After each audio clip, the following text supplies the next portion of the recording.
동방의 예의지국이다 이렇게 말을 하지요. 그러니까 우리나라는 지난 조선 500년 동안 유교 사상의 지배를 받고 있어서 예의 있는 삶을 살아야 된다 했던 거죠. 그 유교 사상 중에 맹자라고 하는 분은 인간은 태어날 때부터 선하다라고 생각하는 성선설을 주장합니다. 사람은 태어나면서부터 선하게 태어난 거야 라고 말을 하는 거죠. 그래서 맹자의 공손추 편에 보면 사람은 태어나면서부터 선을 향한 4가지 단서를 마음에 지니고 있다라고 봅니다. 그러니까 마음에 4가지 단서가 있어서 그것이 저절로 예의 있는 삶, 선을 행하는 삶을 살게 했다라는 거죠. 맹자가 주장하는 4가지 단서가 바로 이겁니다. 측은지심, 수호지심, 사양지심, 시비지심, 여기에 4가지 단서라는 거예요. 그 측은지심이라는 건 뭔가 하면 안타까운 처지에 놓인 사람을 가여워하는 마음이, 사람은 태어나면서부터 그런 마음을 갖고 태어난다라는 거예요. 수호지심은 잘못을 부끄러워하고 싫어하는 마음을 갖고 태어난다라는 거죠. 사양지심은 겸손히 남에게 양보할 줄 아는 마음을 갖고 있다는 거예요. 시비지심은 옳고 그름을 가릴 줄 아는 마음을 이미 태어날 때 갖고 태어난다는 거예요. 들어보니까 성경에서 배운 거하고 다르다 이렇게 생각하는 분들이 혹 있을 수 있어요. 성경은 하나님께서 사람을 지으실 때 하나님의 형상을 따라 지으셨다라고 증언하고 있어요. 하나님께서 우리가 우리의 형상을 따라 사람을 만드실 때 하나님의 형상을 따라 지으셨어요. 그러니까 이 맹자 선생님이 정확하게 성경적이지는 않지만 하나님께서 사람을 창조하신 그 하나님의 형상의 근원을 깨달은 거다라고 이해할 수가 있는 겁니다.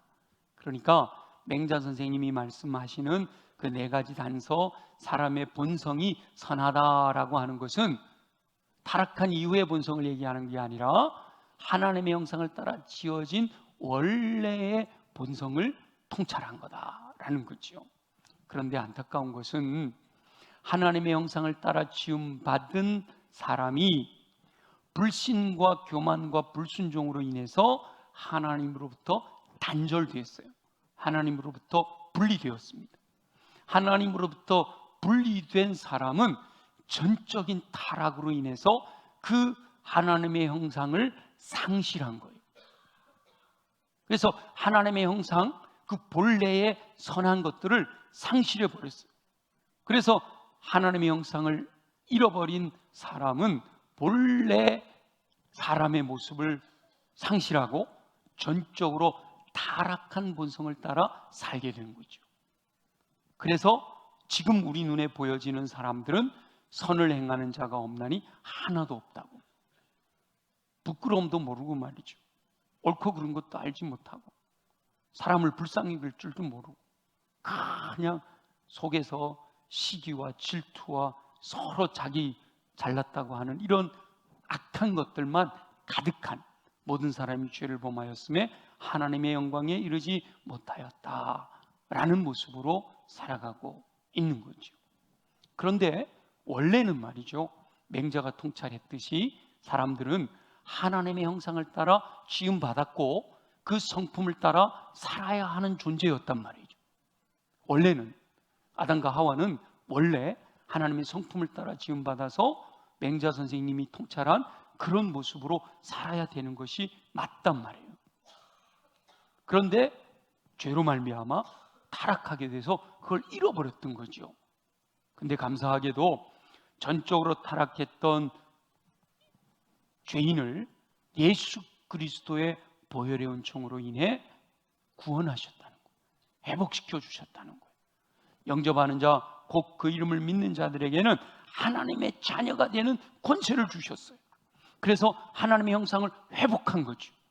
하나님의 형상이 회복된 사람은 이제 전적으로 타락한 인간의 본능을 따라 사는 것이 아니라 하나님께서 처음 창조하셨던 하나님의 형상대로 지어진 그 성품을 따라 살아야 하는 존재가 된 거예요. 죄와 허물로 죽었던 영혼이 예수 그리스도를 믿음으로 거듭나서 하나님의 자녀가 된 거죠. 신분이 마귀의 종이었던 신분이 하나님의 자녀로, 하나님의 아들, 딸로 신분이 바뀌었어요. 회복되었어요. 그리고 이제는 성령 충만함으로 말미암아 성령의 열매를 맺음으로 그리스도의 분량이 충만한 데까지 이르면서 하나님의 성품을 회복해 가는 거예요. 하나님의 성품이 바로 성령의 열매로 나타나는 거죠. 성령의 열매 9가지 기억나시죠? 사랑과 희락과 화평과 오래 참음과 자비와 양선과 충성과 온유와 절제예요. 그 중에서 오늘은 이 성령의 열매, 하나님의 성품 가운데 자비, 사랑과 희락과 화평과 오래 참음과 자비에 대해서 묵상하려고 하는 거예요. 이 자비는 맹자 선생님이 말한 4가지 단서 중에 측은지심과 연관되어 있다라고 생각하시면 돼요. 측은지심이라는 이 사자성어를 좀 더 확장해서 해석을 해보면 이런 마음입니다. 남을 불쌍히 여기는 착한 마음, 다른 사람을 불쌍히 여기는 마음, 그리고 함께 슬퍼하고 근심하는 마음, 더 나아가서 다른 사람의 고통을 공감하는 마음, 그것이 바로 측은지심이고 성령의 열매인 자비이고 오늘 우리가 함께 묵상하려고 하는 내용이다라는 거예요. 오늘 말씀은 어떤 율법 교사가 예수님을 찾아와서 질문하는 것부터 시작이 됩니다. 예수님께서 그 율법 교사에게 대답하시기 위해서 선한 사마리아 사람의 비유를 말씀하시는 거예요. 그래서 앞에 있는 내용은 여러분들이 다 이해하시고 있다라고 생각하고 선한 사마리아 사람의 비유에 대해서 함께 나누는데요, 예수님께서는 이 선한 사마리아 사람의 비유를 마무리하시면서 율법 교사에게 가서 너도 이와 같이 해라 이렇게 말씀하셔요. 우리 37절만 함께 읽어볼게요. 다시 37절 다 같이 시작. 이르되 자비를 베푼 자니이다. 예수께서 이르시되 가서 너도 이와 같이 하라 하시니라. 아멘. 그러니까 결론이에요. 결론. 예수께서 결론을 말씀하시는데 뭐라고 그러셔요? 가서 너도 이와 같이 하라. 이와 같이 하라. 하라가 뭐예요? 바로 위에 보니까 자비를 베푼 자입니다. 그래서 이 말씀은 너도 이와 같이 자비를 베풀어라 라고 말씀하시는 거예요. 그래서 오늘 저와 여러분들은 너도, 너와 또 이와 같이, 이게 무슨 의미일까? 더 나아가서 자비를 베풀어라 라고 하는 이 3가지 측면에서 묵상하며 하나님의 음성을 들으려고 합니다. 저와 여러분에게 주시는 하나님의 음성을 듣고 행함과 진실함으로 순종함으로써 더 하나님의 성품을 따라 사는 저와 여러분들이 되시기를 예수님의 이름으로 축원합니다. 먼저 너도 이와 같이 자비를 베풀라 할 때 너가 누구냐? 1차적으로 예수님은 지금 누구에게 너라고 하신 거예요? 율법 교사에게 너라고 하신 거예요. 그리고 그 율법 교사에게 너라고 하신 이 말씀은 지금 성경을 읽고 있는 저와 여러분들을 향해서 너라고 하신 거죠.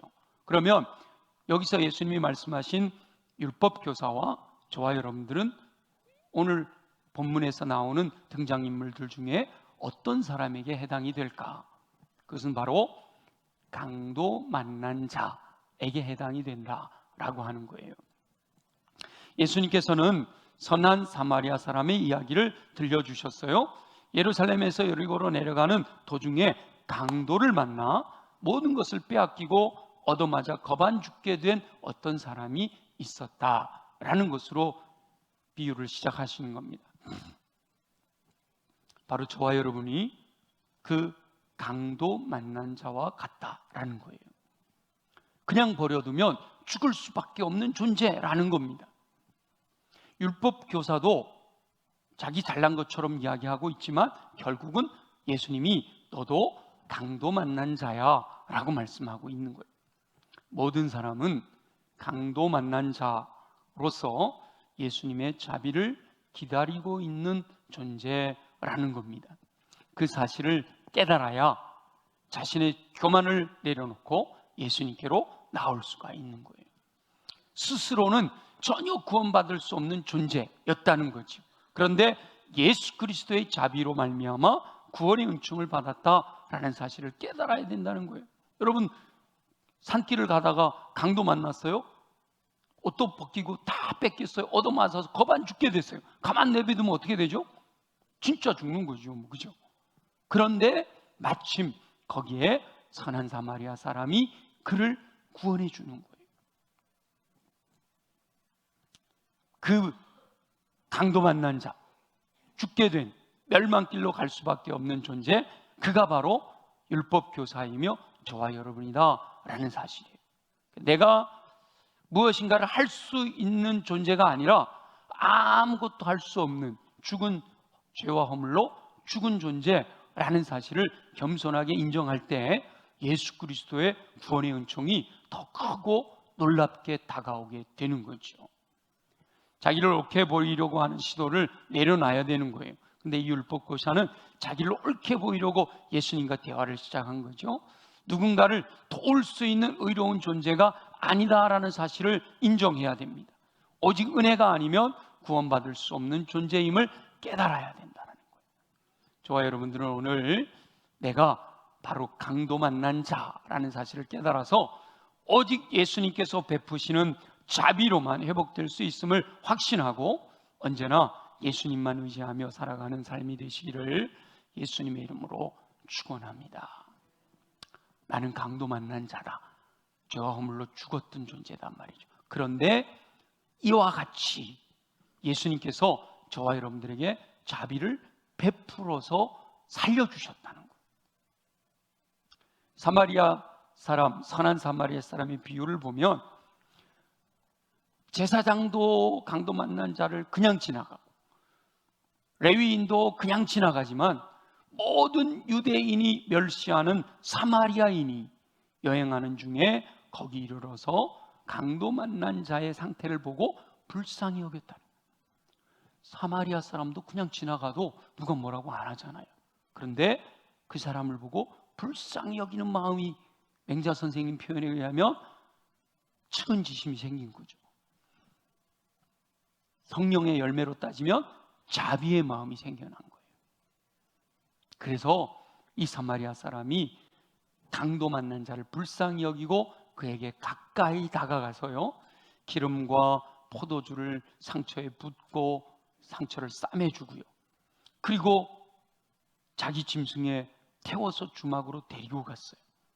밤새도록 간호해 주다가 데나리온 둘을 주인에게 주면서 이 강도 만난 자를 내 대신 좀 돌봐주세요 부탁하고요, 그리고 혹 비용이 더 들어가면 내가 돌아올 때 갚아주겠다라고 약속까지 하게 됩니다.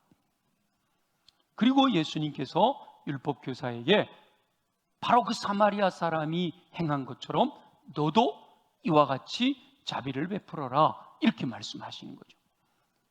이와 같이 바로 선한 사마리아 사람처럼. 그런데 예수님의 비유에서 이 선한 사마리아 사람이 곧 예수님이에요. 그래서 사마리아 사람처럼, 이 말은 곧 예수님처럼이에요. 예수님께서는 이미 강도 만난 자와 같은 존재인 모든 인류를 위하여 말로 다 표현할 수 없는 놀라운 자비를 베푸셨단 말이죠. 높고 높은 보좌를 내려놓으시고 이 땅에 인간의 몸을 입고 오셨습니다. 이 땅에서 사역하시는 동안에도 가난하고 소외되고 병든 자들을 위하여 다 내어주셨어요. 식사하실 겨를도 없으실 정도로 돌보시고 치유하시고 친구가 되어주셨습니다. 거기서 끝낸 게 아니에요. 예수님께서는 죄인들을 위하여 묵묵히 고난을 당하십니다. 억울한 재판에서 아무 말도 하지 않으시잖아요.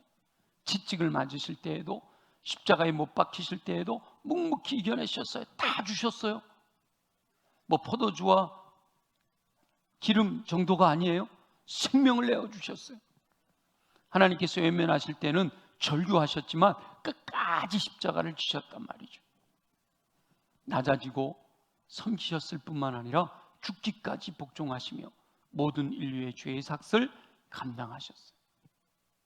내가 죄인이야, 내가 죽어야 될 것을 예수님이 대신 죽으셨단 말이죠. 그 자비로우신 희생이 있으셨기 때문에 인류에게 구원의 길이 예비되었단 말이에요.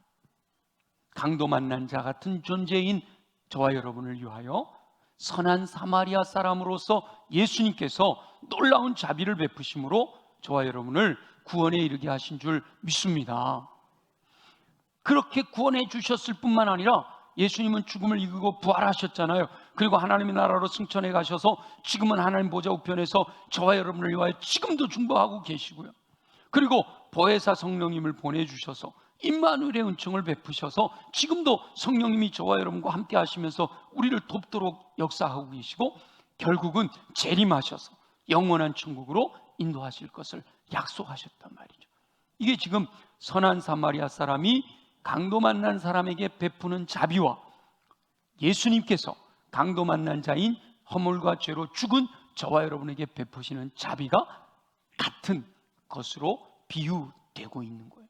바로 그 선한 사마리아 사람처럼, 바로 그 예수님처럼 이와 같이 라는 말은 그 말씀을 비유하고 있는 거죠. 예수님께서 저와 여러분에게 자비를 베푸신 것처럼 저와 여러분도 자비를 베푸는 삶을 살기를 원하시는 것. 이와 같이 예수님이 세 계명을 주시잖아요. 마지막 초임 만찬 자리에서 세 계명을 주시면서 뭐라 그러셔요? 너희가 서로 사랑해라. 이게 세 계명이다. 근데 그냥 사랑해라가 아니고 뭐예요? 내가 너희를 사랑한 것 같이, 바로 지금 내가 너희에게 자비를 베푼 것처럼 이 말씀을 하고 있는 겁니다. 저와 여러분 모두가 예수 그리스도의 마음을 품고 하나님의 형상을 따라 행함과 진실함으로 자비를 베푸는 삶을 살게 되시기를 예수님의 이름으로 축원합니다. 예수님처럼. 자, 그러면 자비를 베풀라라는 이 말씀은 우리가 어떻게 실천해야 할까요? 하나님께서 원하시는 행동 단정의 기준은 인간의 윤리 도덕을 뛰어넘습니다. 늘 말씀드리지만 사람들이요, 살아가는 삶에서 사실은 사람들이 정해놓은 윤리 도덕, 법만 지켜도 살아가는데 참 무난해요. 상식을 지키지 못해서 항상 문제가 발생하지요, 그죠? 그런데 성경은 우리에게 사람들이 정해놓은 윤리 도덕, 그 법을 뛰어넘어 살아가야 된다, 이렇게 말씀하고 계셔요. 바로 성령의 열매를 통해 허락하신 자비는 맹자의 측은지심을 뛰어넘는 삶을 요구하고 있단 말이죠. 그래서 키에르케고르라고 하는 철학자는요, 막 죄짓고 살아가는 사람들은 1차적인 사람이들이다. 그 다음에 윤리 도덕을 지키는 사람들이 2차적인 사람들이고, 그 위에 진짜 제대로 살아가는 실존적 존재가 있는데 그들이 바로 하나님의 뜻대로 살아가는 사람이다, 이렇게 말씀하세요. 저와 여러분들은 죄 가운데, 육체 가운데 살아가는 사람이 아닌 줄 믿습니다. 그 뛰어넘었죠. 그리고 윤리와 도덕을 다 지키면서 살아가는 줄 믿습니다. 근데 거기서 멈추면 안 되고 더 뛰어넘어 저와 여러분들은 무엇을 따라 살아야 된다고요? 하나님이 원하시는 뜻을 따라 살아야 된다는 거예요. 저와 여러분은 예수 그리스도의 자비를 경험한 사람들이란 말이죠. 그래서 예수님께서 율법 교사에게 너도 이와 같이 선한 사마리아 사람처럼 자비를 베풀어라, 이렇게 말씀하셨던 명령이 바로 저와 여러분들에게 하시는 말씀이다 라는 거죠. 지금 비유의 말씀이 그 질문으로 끝나잖아요. 너도 이와 같이 하라, 명령으로 끝나잖아요. 그 뒤에 이 율법 교사가 예수님 명령 따라 잘 살았는지 안 살았는지 안 나와요, 성경에. 율법 교사의 행동에 대해서 성경은 별로 관심이 없어요. 그러면 이 성경이 왜 기록이 되었느냐? 저와 여러분, 이 성경을 읽게 될 저와 여러분에게 하나님은 더 지대한 관심을 갖고 계시다는 거예요. 너도 이와 같이 자비를 베풀어라, 바로 저와 여러분에게 말씀하신 거예요. 그리고 하나님은 지켜보시겠다는 거죠. 그 말씀을 따라 잘 사는가 그렇지 않은가 지켜보시겠다는 거예요. 저와 여러분들이 이 말씀을 묵상한 다음에 무엇을 깨닫고 어떻게 살 것인가 우리 하나님이 관심을 갖고 지켜보시겠다는 거예요. 예수님께서는 저와 여러분들에게 너도 이와 같이 자비를 베풀라라고 명령하셨어요. 예수님께서는 저와 여러분에게 선한 사마리아 사람처럼 강도 만난 자의 이웃이 되어 자비를 베푸는 삶을 살라라고 말씀하시는 거죠. 이 자비를 베푸는 삶을 살 때 한 가지 조건이, 한 가지 기억해야 될 것이 있어요. 많은 사람들은 자비를 베풀 때 여러 가지 상황에서 조건을 따진단 말이죠. 내가 이 사람에게 자비를 베풀면 저 사람이 회복이 되면 나에게 도움이 될 거야, 이런 뭔가 기대를 갖는단 말이에요. 저 사람이 회복되어 나를 도와줄 걸 기대 못하더라도 내가 저 사람에게 자비를 베풀면 내가 자비를 베풀고 있는 이 모습을 본 제3자가 나를 높여줄 거야 라는 기대를 갖고 있어요. 나를 인정해 줄 거야, 나를 칭찬해 줄 거야 라는 이런 기대를 갖고 있단 말이죠. 그런데 사마리아 사람은요, 전혀 자비를 베풀 때 그런 조건을 생각하지 않고 자비를 베풀었어요. 예수님께서 저와 여러분에게 자비를 베푸실 때도 어떤 조건을 걸지 않으셨어요. 그냥 사랑하시기 때문에 다 내어주신 거죠. 생명까지 내어주신 거예요. 뭐 잘생긴 사람, 돈 있는 사람, 똑똑한 사람에게만 자비를 베푸신 게 아니에요. 모든 사람, 모든 민족, 남녀노소, 빈부귀천 조건 없이 모든 사람에게 동일하게 자비를 베푸셨어요. 그리고 저와 여러분들에게 너도 이와 같이 자비를 베풀어라 라고 명령하신 거죠. 그러니까 저와 여러분의 삶의 영역에서 만나는 모든 영혼, 모든 이웃이 강도 만난 자인 줄로 믿습니다. 겉으로는 멀쩡해 보여도요, 결국은 그들도 다 강도 만난 자란 말이에요. 몸은 건강해도 마음이 다 상처 있고 찢기고 거반 죽게 된 그런 모습으로 살아가고 있는 강도 만난 자, 나도 강도 만난 자이지만 너도 강도 만난 자다라는 걸 깨달아요. 그리고 예수님께서 저와 여러분이 만나는 모든 그 강도 만난 자들에게 사마리아 사람처럼 예수님처럼 조건 없이 자비를 베풀어라 라고 말씀하신단 말이에요. 그럼 나도 강도 만난 자인데 뭐 강도 만난 자에게 어떻게 자비를 베풀겠습니까? 현실적으로 불가능한 것처럼 보여지는 것을 우리 예수님이 명령하시지 않잖아요. 자, 여기 등장인물들 중에서 너도 이와 같이 자비를 베풀어라, 이 자비를 베풀어라 라는 명령을 가장 잘 지킬 수 있는 사람, 선한 사마리아 사람 빼고 여기 등장인물들 중에 가장 예수님의 명령을 잘 지킬 수 있는 사람이 누굴까요? 그건 바로 자비의 은총을 경험한, 강도 만난 자로 다 죽게 되었다가 회복된 그 사람일 거잖아요.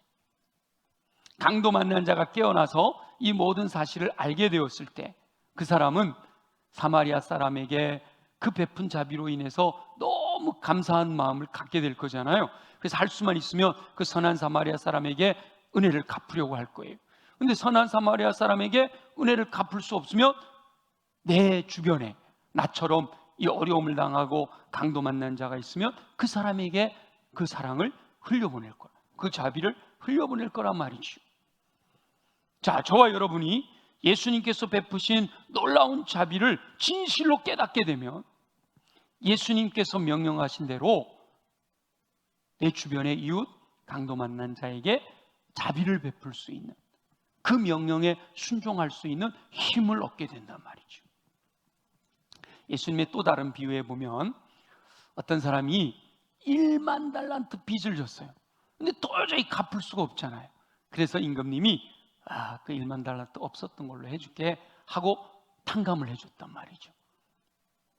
근데 예수님의 비유에는 그 1만 달란트 탕감 받은 사람이 자기한테 100데나리온 빚진 사람을 불러가지고 야 100데나리온 빨리 갚아 이랬다는 거예요. 그래갖고 임금님이 야 너는 1만 달란트까지 탕감해 줬는데 100데나리온 갚으라고 그 사람을 핍박을 해? 너 당장 들어와 1만 달란트 갚아 이랬다는 거 아니에요, 그죠? 근데 실제적으로 이게 1만 달란트 100데나리온, 그러니까 여러분 감이 잘 안 오니까 요즘 언어로 표현해 보면요, 내가 이것저것 주식하고 뭐 이렇게 해가지고 100억을 빚을 졌어. 여러분 뭐 100억도 껌이에요? 100억을 빚을 졌어. 도저히 갚을 능력이 없는 거야. 근데 누군가가 그 100억을 딱 갚아줬단 말이야. 그러면 여러분 내가 100억을 빚졌다가 100억을 탕감을 받았어요. 100억이 사라졌어, 빚이.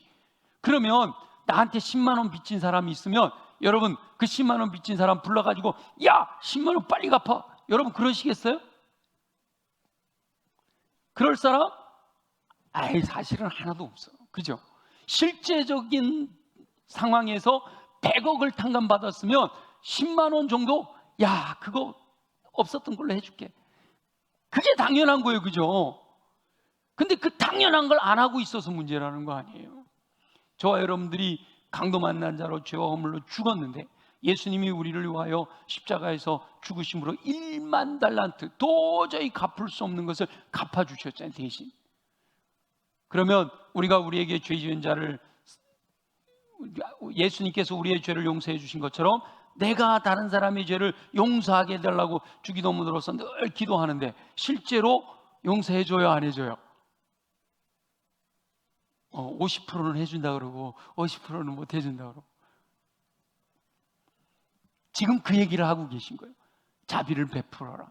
그 자비 베푼 은혜가 크면 클수록 나도 자비를 베푸는 사람이 될 수가 있는 거예요. 그래서 자비를 베푸는 사람이 되려면 예수님께서 강도 만난 자였던 내게 베푸신 자비를 깨닫는 게 우선이어야 돼요. 그것을 깨닫게 되면 자비를 베풀라, 이와 같이 자비를 베풀어라 라는 명령을 따라 순종할 수 있게 된단 말이죠. 사마리아 사람을 본받아서 구체적으로 저와 여러분의 삶의 영역에서 자비를 베푸는 삶을 살라라고 명령하고 계신 거예요. 목사님, 자비는커녕 불쾌지수가 하늘을 찔러가지고요, 짜증나고 화나고 막 그래요. 그러니까 더 이 말씀을 주시는 거란 말이에요.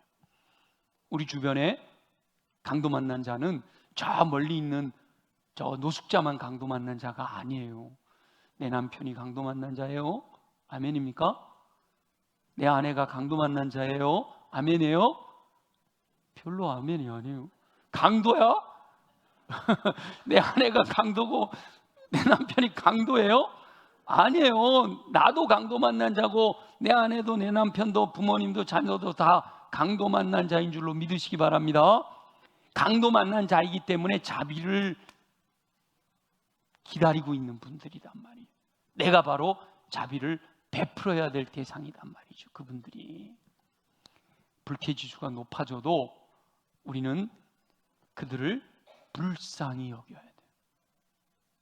그리고 가까이 다가가야 돼요. 지난 주간에 혹시 부부 사이에 싸움하신 분들 꼭 뭐 하라고요? 불쌍히 여기고 뭐 하라고요? 가까이 다가가라. 뭐 부모와 자녀 사이에, 형제 자매 간에, 또 뭐 여러분 친구 사이에 이게 불화가 생기신 분들은 자비를 베푸시라고요. 옆에 있는 분하고 인사하세요. 자비를 베풉시다. 자비를 베푸는데 어떻게 하라고요? 불쌍히 여기라고요. 아이고 강도 만난 자로구나. 불쌍히 여기고 뭐 하라고요? 가까이 가라고요. 그리고 뭐 해야 돼요? 기름과 포도주를 상처에다 붓고 그 상처를 싸매줘야 돼요. 맛있는 거 사주라고요. 마음을 상하게 했으면 선물이라도 해주란 말이죠. 그러니까 내게 있는 것을 가지고 다 베풀어 주란 말이에요. 자신이 가지고 있는 것을 가지고 최대의 자비를 베풀어야 돼요. 물론 그렇다고 또 가족만 강도 만난 자가 아니에요. 여러분 이웃들, 여러분 지나다가 만나는 분들, 그래서 여러분 지나다가 노숙자들이 있고 그러면 그냥 지나가지 마시고요. 적어도 주머니에서 1,000원짜리 한 장이라도 꺼내서 내놓는 거 지나가면서 이러지 마시고 이게 행동으로 나타나야 된다. 그리고 더 나가야 된다 그랬죠. 거기까지는 측은지심으로 가능해요. 근데 우리 성령의 열매의 자비는 더 나가야 된다 그랬잖아요. 어떻게 해야 돼요? 강도 만난 자를 자기 짐승에 태워 주막으로 데리고 가야 되고요. 강도 만난 사람이 회복되도록 밤새도록 간호해야 되고요. 끝까지 강도 만난 자를 돌볼 수 있어야 된다. 그의 미래가 밝아질 수 있도록 돌보는 수고, 그의 미래가 정상의 삶을 살아갈 수 있도록 건강한 삶을 살아갈 수 있도록 돌보는 수고를 끝까지 감당해야 돼요. 희생하면서 사랑으로 섬기며 복음을 전하고 교회로 인도하고 예수 믿게 할 뿐만 아니라 그를 양육해서 성숙하여 스스로 설 수 있도록 돌봐줘야 된다. 예수님은 십자가에 죽으신 거로 끝난 게 아니에요. 부활하셨어요. 승천하시면서 나 몰라 하지 않으셨어요. 또 다른 보혜사를 보내주셨어요. 그리고 다시 오시겠다고까지 약속하셔서 영원한 생명으로 인도하시겠다 말씀하시잖아요. 그것처럼 예수님처럼 이와 같이 너도 자비를 베풀어라 라고 말씀하시는 거예요. 선한 사마리아 사람이신 예수님께서 베푸신 자비를 기억하면 능히 감당할 수 있다라고 말씀하십니다.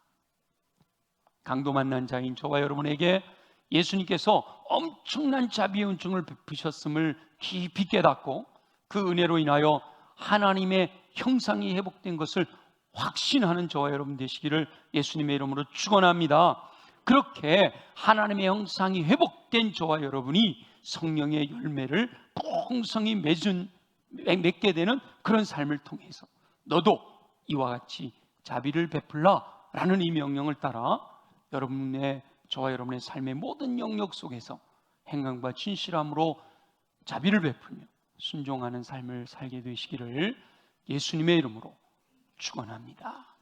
다 같이 함께 주신 말씀을 기억하면서 말씀을 듣는 가운데 떠올랐던 내 주변에 강도 만난 사람, 주님 내가 그에게 자비를 베풀겠습니다 결단하고 할 수 없으면 주님의 사랑을 깊이 깨달아서 예수님의 사랑으로 예수님이 베푸신 자비로 나도 자비를 베풀게 하여 주옵소서. 우리 나같이 함께 주의 도우심을 구하는 기도 올려드리겠습니다.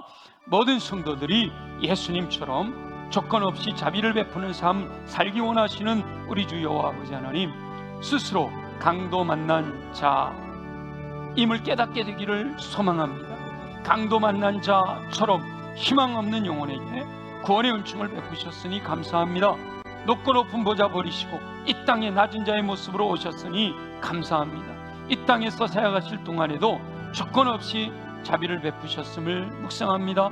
억울한 재판 받으시고 채찍에 맞으시고 십자가에 못 박혀 희생하시면서까지 죄악으로 멸망당할 영혼들을 위하여 자비를 베푸신 그 크신 사랑에 감사드립니다.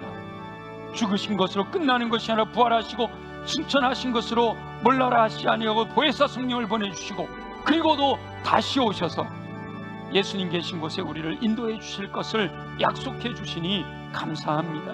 예수님께서 모든 영혼에게 아무 조건 없이 자비를 베푸신 줄 믿습니다. 인간의 윤리에 의해 죄인으로 드러났든지 의롭다고 인정받는 삶을 사는 영혼들이든지 예수님께서는 개의치 않으려 하시고 모든 사람에게 자비를 베푸시니 감사합니다. 너도 이와 같이 자비를 베풀라라는 말씀을 내게 주신 하나님의 음성으로 듣게 하여 주셔서 그 명령 따라 순종할 수 있는 힘과 능력을 공급하여 주시옵소서. 그 힘과 능력은 예수님께서 베푸신 자비를 깊이 깨닫는 데서 온 줄 믿습니다. 예수님께서 조건 없이 베푸신 그 크신 자비를 깊이 깨달을 수 있도록 은혜 베풀어 주옵소서. 아직도 내가 무엇인가 할 수 있다라는 착각하지 않게 하시고 전적으로 예수님께서 능력을 공급하지 않으시면 행할 수 없음을 고백하며 예수님께서 베푸신 그 크신 자비를 깨달아 주변에 강도 만난 영혼들에게 진정한 자비를 베푸는 삶을 살아갈 수 있도록 역사하여 주시옵소서. 허락하실 주님을 기대합니다. 감사합니다. 영광을 받아 주시옵소서. 살아계시 역사하시는 우리 주 여호와 아버지 하나님, 오늘 너도 이와 같이 자비를 베풀라 라는 말씀을 내게 주시는 하나님의 음성으로 듣게 하시니 감사합니다. 이 말씀 따라 살 수 있도록 은혜를 베풀어 주시옵소서. 그러기 위해서 우리 육체가 강해야겠습니다. 주님, 우리 연약한 부위에 손을 얹고 믿음으로 기도합니다. 나사렛 예수 이름으로 명하노니 모든 육체의 질병은 뿌리째 뽑혀 떠나갈지어다. 독수리 날개친 같은 새 힘을 공급하다 걸어가도 피곤치 않고 뛰어가도 고단치 않는 강건함으로 맡겨주신 사명 감당하며 승리하게 하여 주옵소서. 주님, 가슴에 손을 얹고 기도합니다. 마음은 원이로는 내가 그렇게 하기를 원하지만 내 안에 있는 더러운 것들이 내 발목을 잡고 끌어내려 순종하지 못하게 만듭니다. 주님, 내 안에 있는 더러운 것들 이 시간 간절히 사모하오니 예수 보혈의 능력으로 정결하게 깨끗하게 새롭게 될지어다. 도와주시옵소서. 정결하게 하여 주옵소서. 그래야 내 마음에 옥토가 준비되게 하시고 말씀이 임하실 때마다 아멘으로 받아 믿고 순종함으로 마음껏 주님이 명령하신 명령을 따라 순종하며 살아갈 수 있도록 은혜 내려 주시옵소서. 그러나 사람의 힘으로 할 수 없음을 고백합니다. 오직 성령으로 충만하게 하실 때 가능하게 되는 줄 믿사오니 주여, 이 시간 사모하는 영혼들마다 성령으로 충만하게 하여 주옵소서. 성령의 불로 임하여 주옵소서. 성령으로 기름 부어 주옵소서. 그 배에서 생수의 강이 흘러넘치게 하여 주시기를 소원합니다. 그래서 성령으로 말미암아 성령의 은사를 허락하신 그 은혜로 말미암아 모든 선한을 행할 능력을 갖추어 맡겨진 사명 충성스럽게 감당하게 하시고 무엇보다 성령의 열매로 예수 그리스도의 인격을 닮아가게 하시고 하나님의 사람으로 온전케 되게 하셔서 마음껏 주님이 원하시는 뜻대로 하나님의 형상을 따라 주님의 명령 순종하며 살아가는 삶 되게 하여 주시옵소서. 그리 행하실 주님을 기대합니다. 주여, 영광을 받아 주옵소서. 한 주간 또 주의 은혜 가운데 살아가며 이 불쾌지수 높은 이 환경을 이겨내고 이 무더위 속에서도 자비를 베풀며 승리하는 삶을 살아가도록 역사하여 주시옵소서. 예수님의 이름으로 축복하며 기도드립니다. 아멘. 우리 다 함께 일어나시죠.